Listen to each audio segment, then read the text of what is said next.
जास्तीचा पसारा न घालता अगदी 10 मिनिटात आज आपण उपवासाचा पदार्थ बनवणार आहोत. 2 मीडियम साईजचे बटाट्यांचे वरचे साल काढून घेतले. त्याच्या फोडी करून घेतल्या. त्यामध्ये 2 हिरव्या मिरच्या. आता हे मिक्सरला पाणी न घालताच बारीक वाटून घ्यायचे. यामध्ये त्याचा अर्धी वाटी साबुदाण्याचे पीठ घातले. जिरे, चवीपुरते मीठ आणि 2 ते 3 चमचे यात पाणी घालून मिक्सरला फिरवून घेतले.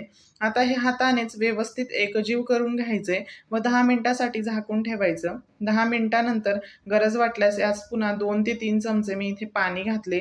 जास्त पाणी घालायचे नाही. हे बघा, अशा पद्धतीने बॅटरची कन्सिस्टन्सी हवी.